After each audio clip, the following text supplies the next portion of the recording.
Now for a story you will only see on RTV6. Data breaches have been in the headlines recently, putting tens of millions of Americans' credit and debit cards at risk. Well, now we are hearing from a one-time hacker who knows just how easy it can be to steal someone's most precious data. I acknowledge that some of the things done were illegal.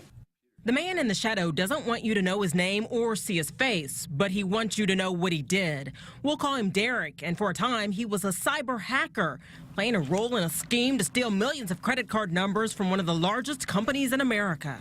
I never had any intent to commit fraud or steal anything, just merely to get in and see what I could do. It was the actions of the other defendants that were, the actual defrauding. The other defendants were Derek's friends, and their story begins on a night in 2003 when the trio was driving around town with their laptops looking for weak spots in nearby companies' computer servers.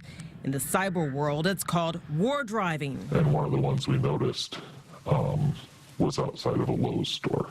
We looked around in there and we're like, wow, do they have access to the entire corporate network from this one store? And from there, they were able to get into every cash register in the United States, in every Lowe's. That's the line I didn't mentally cross. They did.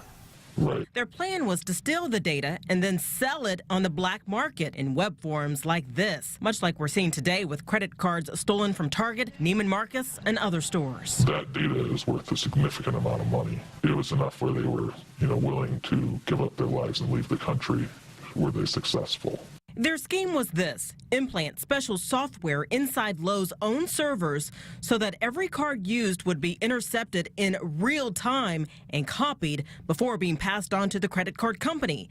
In the hacker world, it's called a man-in-the-middle attack. This is a terrible idea, and I'm pretty sure you'll get caught. And he was right. Lowe's detected that the trio had been inside their servers and called the FBI. And one night, while Derek was being driven to the airport, he saw some flashing lights in the rearview mirror, and they were for him. 6 Southfield police cars surrounded the vehicle and forced it off the road. They all get out and stand behind their doors with guns drawn. He was taken into custody by FBI agents, and simultaneously, so were his friends. The three were indicted by a grand jury, accused of trying to commit $2.5 million worth of credit card fraud and facing decades in prison.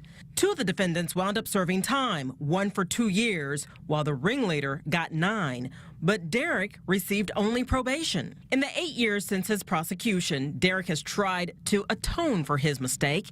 He has a job in computers, but his hacking days are over. He says he's troubled, though, that so many major companies haven't taken the steps to protect consumer data from the kinds of hackers he used to be. Changing it would be a major undertaking. While it should be done, a lot of companies just go, that's not how I wanted to spend that several $1 million this quarter.